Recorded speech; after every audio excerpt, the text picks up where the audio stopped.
엿새 후에 예수께서 베드로와 야고보와 요한을 데리시고 따로 높은 산에 올라가셨더니 그들 앞에서 변형되사 그 옷이 광채가 나며 세상에서 빨래하는 자가 그렇게 희게 할 수 없을 만큼 매우 희어졌더라.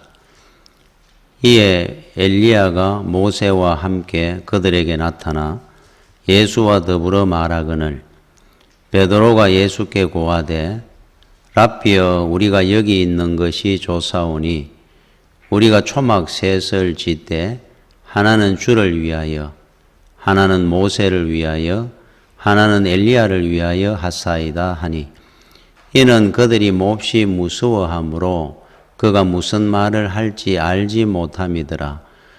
마침 구름이 와서 그들을 덮으며 구름 속에서 소리가 나되 이는 내 사랑하는 아들이니 너희는 그의 말을 들으라 하는지라. 문득 둘러보니 아무도 보이지 아니하고 오직 예수와 자기들 뿐이었더라. 아멘. 저는 우리나라에서는 경기하는 것을 한 번도 못 봤는데, 미식축구라는, 운동 경기가 있습니다. 그게 미국에서는 최고의 인기 스포츠라고 합니다. 그러니까 굉장히 인기를 누리는, 운동 경기인데, 그 결승전을 슈퍼볼이라 그래서 미식축구 결승전 경기를 하는 그 티켓이 굉장히 구하기도 어렵고 만 10만 명 들어가는 경기장에서 한다고 하는데 굉장히 비싸다 그럽니다. 그런데 이런 우스개가 있어요. 어떤 사람이 어렵게 슈퍼볼 그 티켓을 구한 겁니다. 그런데 이제 1등석, 2등석, 3등석이 있으면 3등석, 그것도 겨우 구한 겁니다. 3등석에 앉으니까 저 꼭대기에 10만 명 들어가는 운동 경기장의 그 위에서 보니까 제대로 보이겠습니까? 번호가 보이겠습니까? 얼굴이 보이겠습니까? 선수들. 그래서 막상 가가지고 앉아서 보니까 후회가 되는 겁니다. 괜히 차라리 집에서 TV나 볼 걸.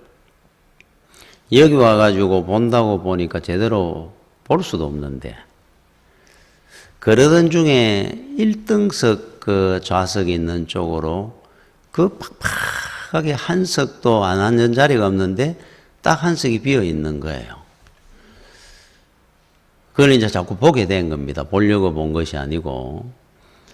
그러다가 나중에 보니까 시작할 때 다 됐는데도 그 주인이 안 오니까 이제 걸로 가서 한번 물어본 겁니다. 옆에 앉아 있는 분한테. 혹시 여기 좌석이 비어 있으면은, 비어 있습니까? 이래 물었어요. 그러니까 그분이 예, 그러는 겁니다. 비어 있으면은 제가 좀 앉아도 되겠습니까? 앉으십시오. 그래, 앉기는 앉았는데, 이 비싼 1등석 좌석을 누가 사가지고 안 앉는지, 그것도 궁금하지 않습니까? 그래, 옆에 있는 분이 아는가 싶어가지고, 이 좌석을 샀는 분이 혹시 누군지 압니까? 제 부인 자리입니다. 제 아내 자리입니다. 저하고 이걸 보러 오기를 늘 이렇게 소원하다가 이번에 한번 티켓을 구해가지고 1등석에 둘이 보려고 예약을 한 겁니다. 근데 부인 되시는 분은 왜 안 왔습니까? 죽었습니다. 그래요. 그렇습니까? 그러고는 상당히 미안한 마음을 가지고 있다가 그러면은 다른 친척이나 친구나 이렇게 비싼 좌석을 이 자리를 두지 말고 드리지 그랬습니까? 그랬더니 이분이 그분들은 다 제 아내 지금 장례식 갔습니다. 그러더라 그래요. 이해가 안 됩니까? 잘.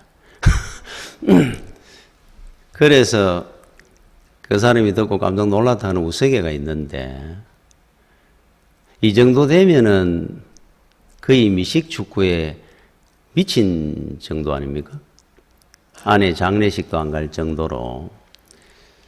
자, 오늘 제가 읽었더니 본문이 어떤 내용이냐 하면은, 우리가 그 베드로와 야고보 요한이 우리 주님과 함께 산에 올라가 있었어요. 거기서 이제 변화가 됐다 그래가지고 이 변화산 이렇게 부릅니다. 이제 부르기를.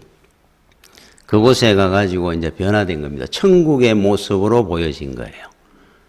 그러니까 얼마나 환한 얼굴로 엘리야 모세 우리 주님이 대화를 하고, 거기에 이제 이 제자들이 이래 보면서 5절에 오늘 주된 말씀입니다. 베드로가 예수께 고하되 랍비여 우리가 여기 있는 것이 좋사오니 초막셋을 지읍시다. 여기 평생 살고 싶습니다. 이런 말을 한 거예요. 자, 우리가 이렇게 가만 생각해 보면은 이 당시에 베드로가 이런 말할 상황이었을까? 굉장히 어려운 상황이었을 겁니다. 그 당시 예수를 믿으면은 당장 죽임을 당하는 시대니까. 그리고 베드로는 가정이 있습니다.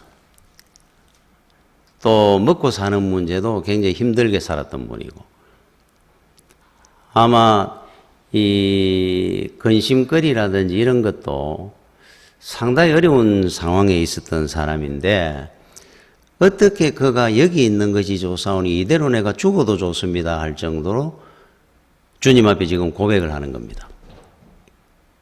얼마나 좋았으면은 주님을 만나가지고 이 말을 했을까. 그런데 이제 그 답이 8절에 나옵니다.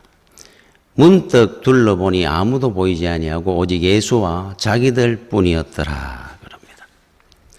어떻게 이런 일이 일어날 수 있을까 했더니만은 아무도 없는 데서 그들과 주님만 서로 보고 있게 되었더라. 이게 이제 답입니다. 쉽게 이야기하면은 그 어려운 상황에 베드로가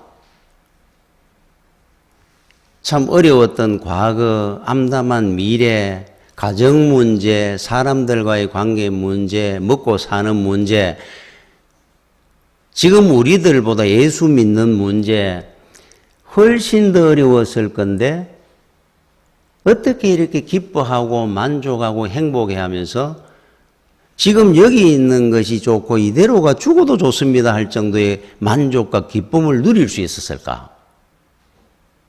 이게 이제 8절이 답이라는 거예요. 알아야 될 것은 우리가 문제 없는 사람은 없습니다. 다 근심거리 있고 힘든 게 있는데 주님만 보이면은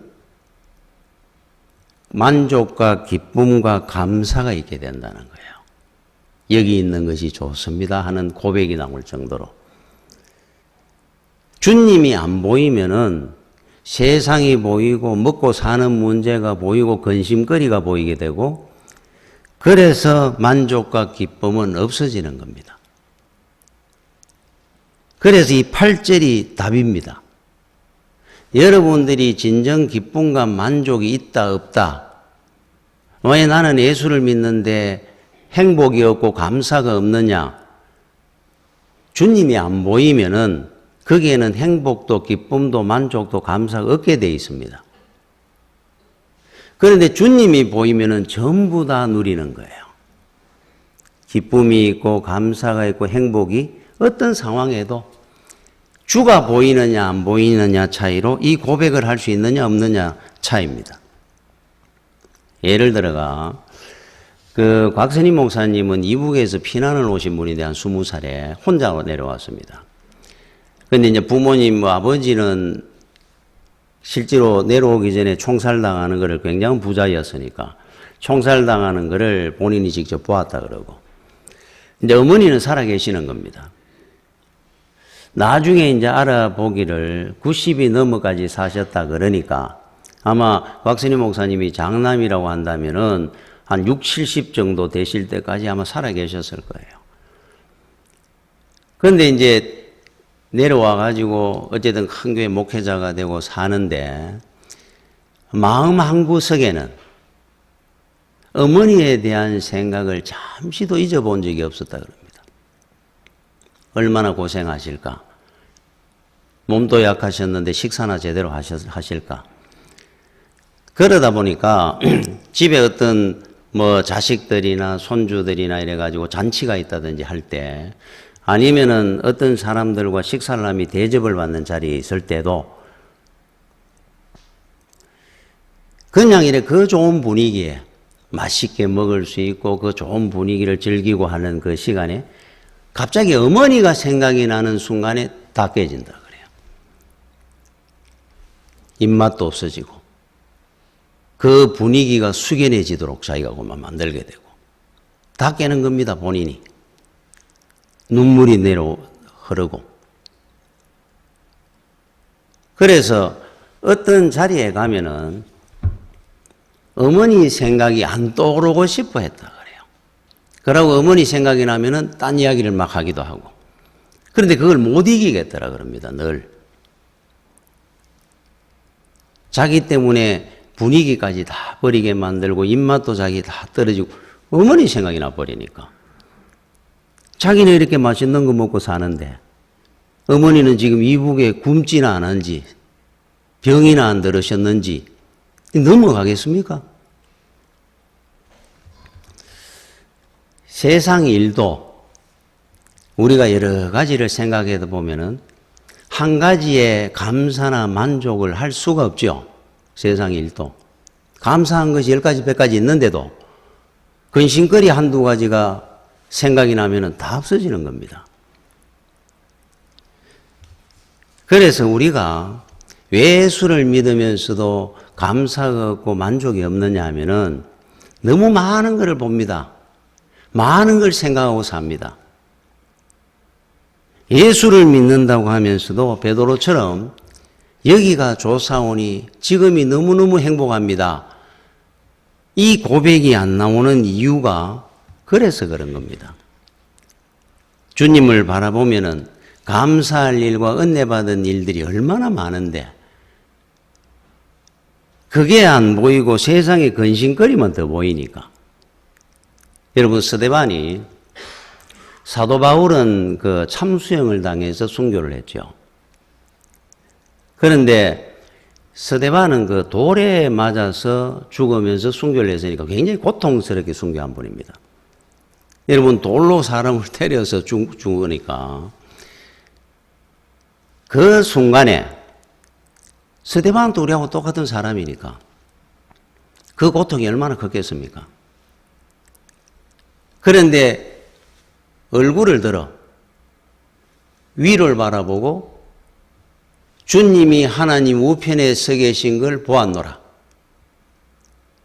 그 순간에 스데반은 그 고통 가운데서도 천사의 얼굴처럼 환한 얼굴을 하고 순교를 했다 그럽니다.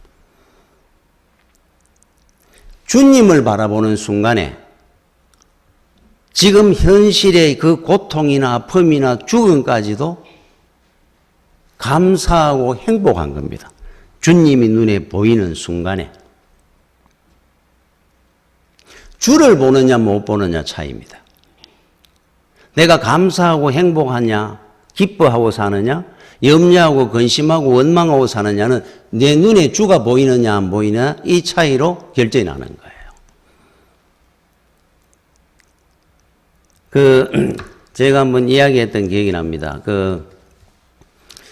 어느 젊은 여집사님이 남편이 미국 유학을 갔습니다. 학위를 받으러. 그동안 기다리느라고 고생을 얼마나 하고 삽니다. 남편 뒷바라지하고 애들 둘 키우고 어린애들. 한 번에 이제 교회에서 그 이야기를 듣고 목사님이 그 당시 옛날 이야기니까 연탄, 뭐 쌀 한 가마 이런 식으로 이제 구제를 한다고 갔더니만은 한겨울에 그 당시 문풍지일에 문 여는 그 문에 문풍지도 떨어져 있더라 그래요. 바람은 싱싱 부는데 그래서 문을 두드려 가지고 보니까 방이 냉돌입니다. 연탄 한 장도 제대로 없고 그래서 이제 사람들이 가서 이제 쌀도 이제 부어주고 연탄도 갖다 날라주고 이렇게 하는데 나와가지고 이래 있는데 저 문풍지도 우리가 이래 붙여줘야 되겠다 이러니까 그분이 그러더라 그러잖아요. 목사님 감사한데 그냥 두십시오. 그 냉돌이에 애들하고 이불 뒤집어 쓰고 있으면서 아우 괜찮다고 도와드리겠다고. 아닙니다. 우리 남편이 다음 달에 옵니다. 오는데 제가 얼마나 고생하고 남편 뒷바라지하고 살았는지를 우리 남편한테 보여주고 싶습니다. 그러니까 이대로 그냥 두시고 지금 저는 추워도 하나도 안 춥습니다. 우리 애들하고. 그러더라 그러잖아요. 주님을 바라보면은 지금 여러분들이 현실이 고난이 있는데 그런데 어떻게 감사합니까? 주님 앞에 서는 그날을 생각하면은 오히려 고난 당하기를 기뻐하게 돼 있어요. 주님이 나를 갖다가 보고 계실 거니까 지금 이 순간에 주를 위해서 내가 얼마나 고생하고 사는지를 주님이 알게 될 것이니까. 그래서 사도 바울이 로마 감옥에 있으면 늘 기뻐해라 감사해라 이렇게 말씀했던 이유입니다. 주님이 보고 계실 거고 나중에 주님 앞에 갔을 때 칭찬 들을 그날을 생각하고 살았으니까. 고생하는 것이 오히려 감사한 거예요. 편안하게 사는 것이 오히려 주님 앞에 죄스럽게 사는 겁니다. 그분들은. 그러니까 감사가 안 나올 감사가 어디 있겠어요. 로마서 8장 18절에 생각하는데 현재의 고난은 장차 우리에게 나타날 영광과 비교할 수 없도다. 사도 바울이 정말로 기뻐하면서 했던 말씀입니다. 현재의 고난은 장차 우리 주님 앞에 천국 갔을 때 우리한테 주어질 영광과 비교가 안 됩니다. 그래서 바울이 그렇게 고생하면서도 감사하고 살 수 있었던 겁니다. 주를 생각하고 살았으니까, 그날을 생각했으니까. 여러분 로마서 8장 18절 이게 유명한 구절인 이유가 또 하나 있습니다. 종교개혁자이던 칼빈이 임종할 때 이 말씀만 27번째 외우다가 임종하셨다 그래 소천했다 그럽니다. 그래서 이 말씀이 더 유명합니다. 또 그 당시에 숨이 이제 임종하는 순간이니까 얼마나 힘들겠습니까? 옆에 와 있는 많은 사람들, 가족들, 다른 사람과 한마디도 안 하고 이 말씀만 외웠다 그럽니다. 혼자서. 현재의 고난은 장차 우리에게 나타날 영광과 비교할 수 없도다. 이 짧은 문장이지만 이 말씀을 26번째 외우고 27번째 외우다가 숨을 거뒀다 그러니까. 그래서 이 말씀이 더 유명한 말씀이기도 합니다. 칼빈이 임종할 때 외웠던 말씀이라 그래가지고 여러분들도 기억을 하고 사십시오. 사도 바울이 칼빈이 이 말씀을 생각하면서 지금의 고난보다 장차 올 은혜를 생각하면서 감사하고 살았던 것처럼 그날을 생각하면은 여러분 지금의 고난이나 이런 것들이 우리는 오히려 감사 제목이 될 겁니다. 얼마나 감사한 게 많습니까? 지금 베드로가 주님을 바라보면서 여기 있는 것이 좋습니다. 그 어려운 상황에서 이 말씀이 고백이 나왔던 이유입니다. 주를 한번 바라보십시오. 여러분 옛날에 정말 세상을 떠들썩하게 했던 그 흉악범들이 있었죠. 지존파라고. 이 사람들이 그 감옥에 있으면서 전도를 받아가지고 예수를 믿게 됐다 그럽니다. 그러고 난 뒤에 나중에 이제 사형장에 이제 사형을 당하러 이제 갔을 때 마지막으로 할 말이 있느냐 이렇게 물었을 때 두 가지를 이야기하라고 갔다 그래요. 첫 번째, 나를 전도해 주셔가지고 예수 믿고 구원받게 해주신 그분에게 진심으로 감사합니다. 두 번째, 세상이 이렇게 아름다운지를 저는 미처 몰랐습니다. 이 두 가지를 이야기했다 그럽니다. 그동안은 세상을 자기가 볼 때는 저주스러웠던 거예요. 죽이고 싶도록 미웠던 겁니다. 이 세상 가운데 살면서. 그런데 예수를 믿고 나더니만은 감옥이 뭘 그렇게 아름답겠습니까? 주변에 보이는 일들이.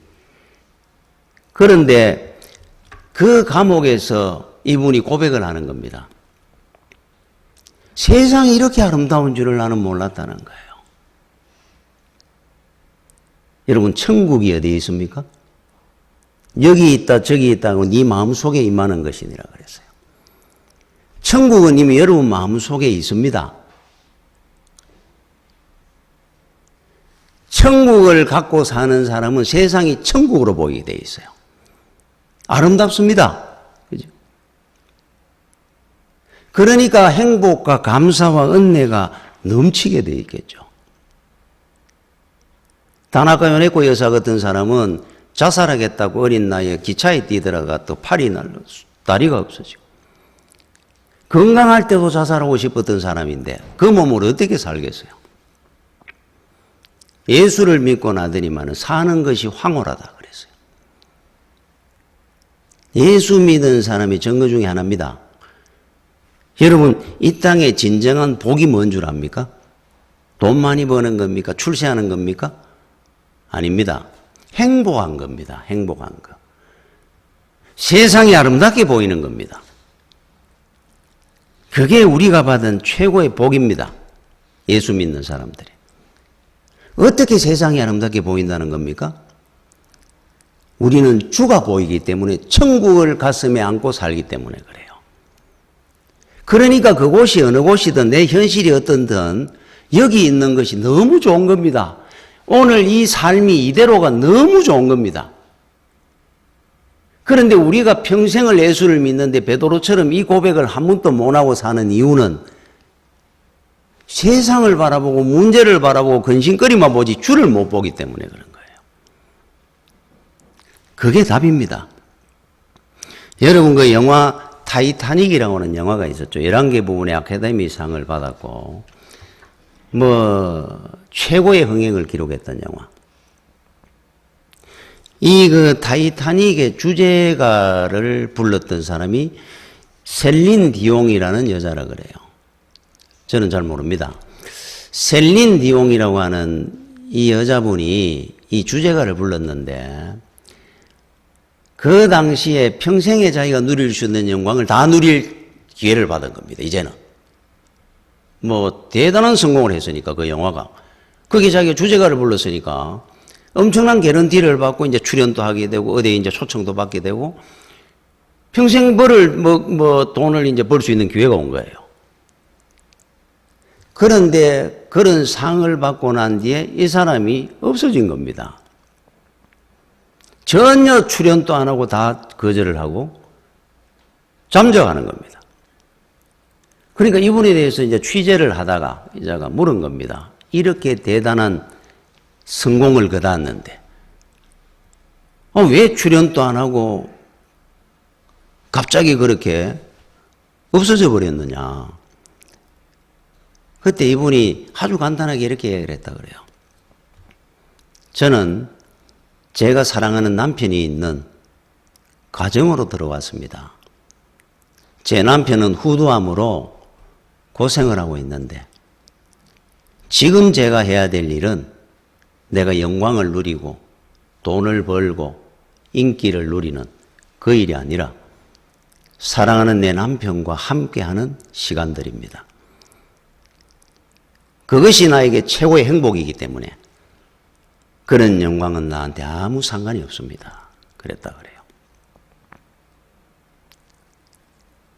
사랑하는 남편과 함께하는 것도 이렇게 귀하고 복된 겁니다. 세상과 어떤 것과 바꾸지 않습니다.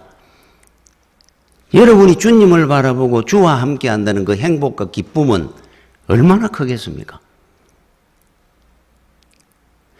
그래서 주님께서 제자들에게 이렇게 말씀을 합니다. 그 다음에 9절입니다. 9절 말씀에 그들이 산에서 내려올 때 예수께서 경고하시되 인자가 죽은 자 가운데서 살아날 때까지는 본 것을 아무에게도 이러지 말라 하시니, 오늘 본 거 아무한테도 말하지 마라 그럽니다.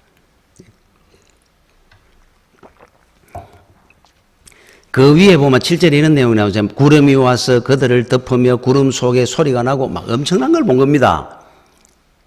엘리야와 모세가 수천 년 전에 세상을 떠났던 그들과 주님과 함께하는 변형된 모습도 보고, 이런 일들을 아무한테 말하지 말라는 겁니다. 주님께서 이렇게 말씀하신 애가 여러 번 있었어요. 무슨 이적을 행하고 나면 어디 가서 말하지 마라 그럽니다. 이런 말은 어디 가지고 더 많이 증거하고 해야 전도가 돼도 될 건데 주님이 영광을 받으실 거고, 아니 이런 일들이 이럴 때마다 왜 제자들한테 아무한테도 말하지 말라고 하시는 건가?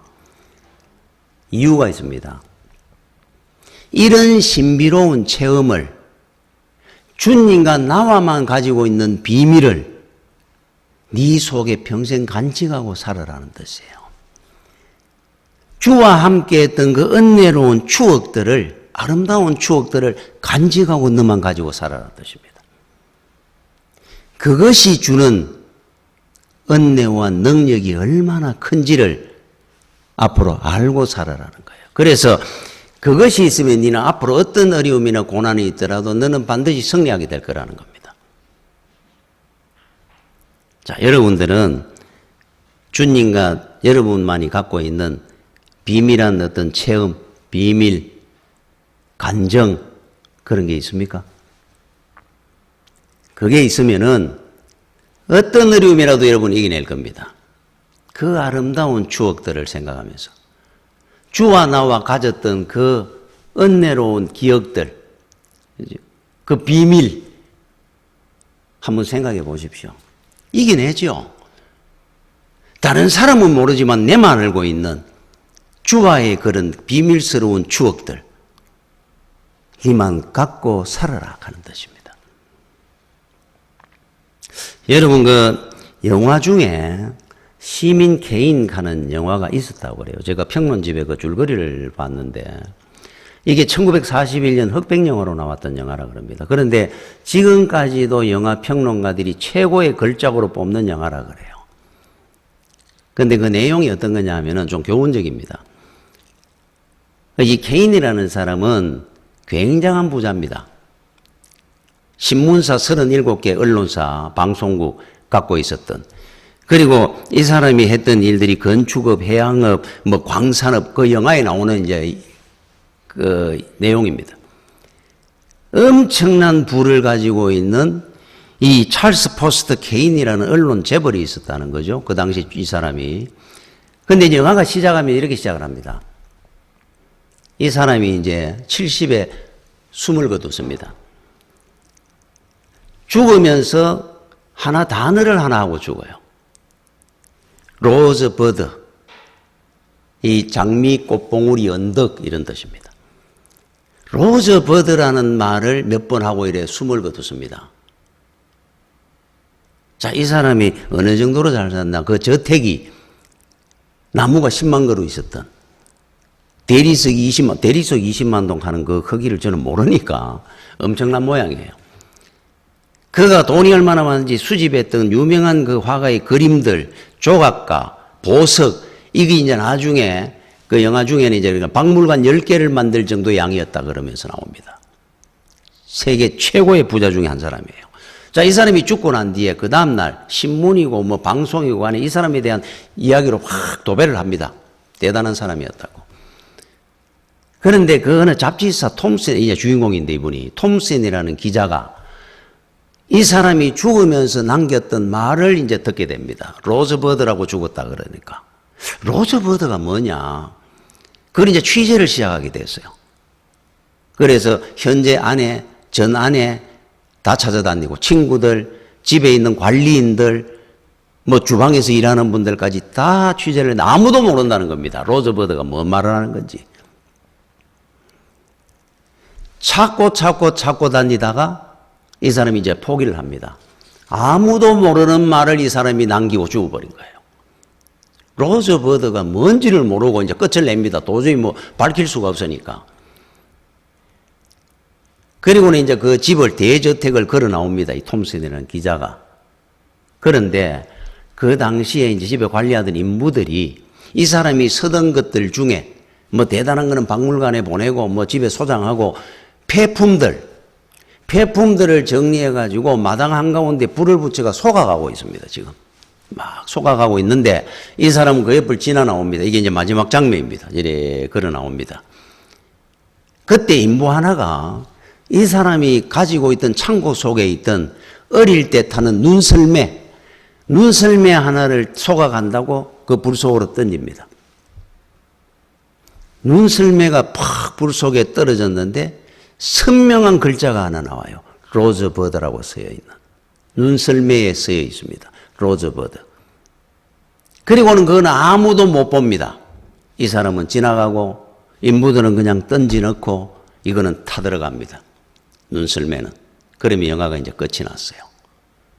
자, 이 내용의 이야기가 뭐냐면은 이 사람이 대단한 갑부고 거부인데 평생을 모았던 보석, 그림, 조각품들 또 대단한 자리에 있지 않습니까?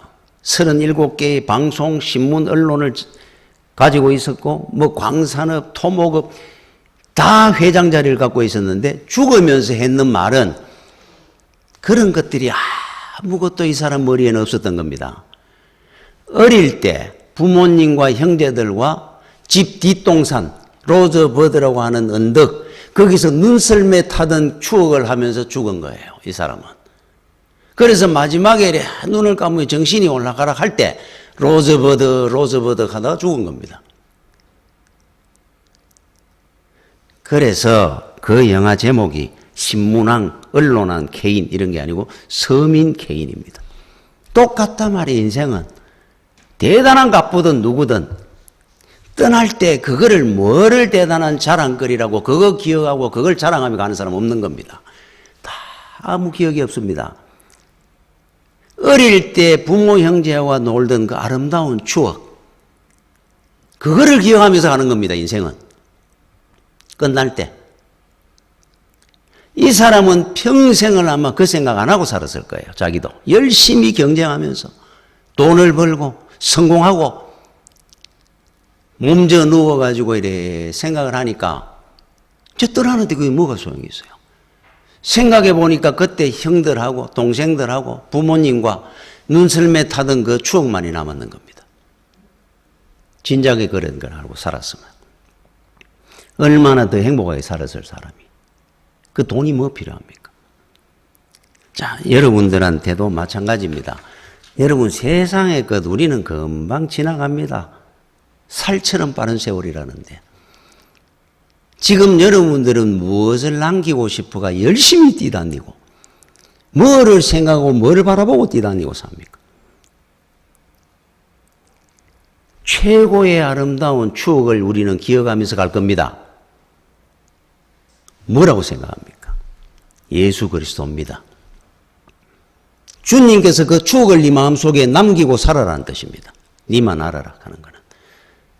네하고 나하고의 아름다운 추억을 우리가 기억하고 살자. 어떤 고난도 너는 이기게 될 것이다. 그 말씀이에요. 주와의 아름다운 추억을 만드십시오. 그게 여러분 인생의 최고의 능력이 되고 힘이 될 겁니다. 그게 진정한 행복이 될 겁니다. 그래서 사도 바울이 했는 말입니다. 감옥에서. 로마서 3장 5절에서 8절까지 나는 8일 만에 할례를 받고 이스라엘의 족속이요 베냐민 지파요 히브리인 중에 히브리인이요 율법으로는 바리새인이요 열심으로는 교회를 박해하고 율법의 의로는 흠이 없는 자라. 이분이 케인처럼 살았던 분이에요. 세상을 위해서 열심히 뛰었습니다. 얻으려고. 이제 주를 만난 겁니다. 이분이. 그러나 무엇이든지 내게 유익하던 것을 내가 그리스도를 위하여 다 해로 여길 뿐더러 또한 모든 것을 해로 여김은 내 주 그리스도 예수를 아는 지식이 가장 고상하기 때문이라. 최고더라 이게.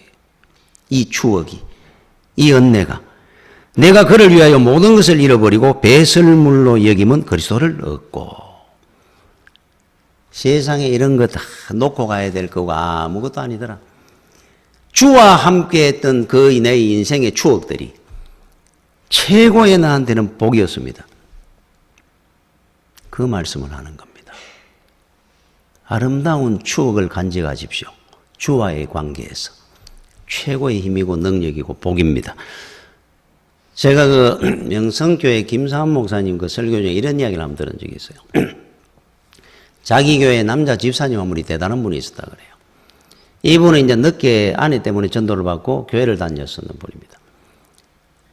그런데 이분이 어떤 분이냐면 20대에 박사학위를 받았던 분이고 고위공직에도 있었고 평생을 대학 교수로 있었고 이렇게 살았던 분이에요. 여러 분야에 많이 이름을 이래 두고 이래 살았던 분입니다. 나중에 어느 땐가 이제 그 부인되는 집사님이 남편 양력을 이제 적어낼 그런 기회가 있었던 모양이에요. 그러니까 얼마나 자랑스럽습니까? 자기 남편을 생각하면. 막 10가지, 20가지를 적을 게 있는 겁니다. 대단한 직책을. 뭐 하기만 해도 막 몇 개나 되고 하니까. 그래서 자랑스럽게 쓴 겁니다. 어디서 내달라 그러니까. 쫙. 혹시 빠뜨린 게 있나 싶어가지고 남편한테 보여준 겁니다. 그 어디에서 당신 그 양력을 좀 적어달라 그러는데 이렇게 정도 적으면 되겠느냐 물었어요. 그러니까 남편이 이래 보더니 웃으며 그럽니다. 뭘 하고 이런 걸 다 적습니까? 내가 박사학위를 받았든 뭐 석사학위를 받았든 어디에 유학을 갔든 어디 고위공직을 했든 어느 대학에 무슨 뭐 학장을 했든 이게 무슨 소용이 있다고 이렇게 많이 적어내느냐. 그러니까 아니 적어야지. 당신 이만큼 대단한 사람인데 그 양력을 적었는데 뭐 거짓말하는 것도 아니고 아니 그거 적지 마세요. 그러면서 2가지만 적어라 그러더랍니다. 내가 세례받은 날짜 예수 믿고 2번째 명성교회 집사 임명받은 날 그것만 적어내세요. 다른 게 다 무슨 소용이 있습니까? 여러분 주님 앞에 갔을 때 박사학위 10개, 회장 자리 100개가 있었는들 그게 무슨 소용이 있겠어요? 여러분이 하고 있는 헌신이나 참 하나님을 위해서 일하는 모든 것들이 이게 10번, 100번 더 귀하고 복된 겁니다. 그것만 남을 겁니다. 우리는 그 은혜를 사모하고 사는 겁니다. 그러니까 우리의 마음 속에는 늘 기쁨과 감사와 행복이 넘치는 이유입니다. 여기 있는 것이 조사오니. 은혜 가운데 사는 여러분들이 되시기를 축원합니다. 기도하겠습니다. 주여 은혜를 감사를 드립니다. 항상 은혜 가운데 함께 하시고 지켜주시고 우리도 주만 바라보면서 세상의 어떤 어려움도 이겨내고 믿음으로 승리할 수 있도록 인도하여 주시옵소서. 예수님 이름으로 기도드립니다. 아멘.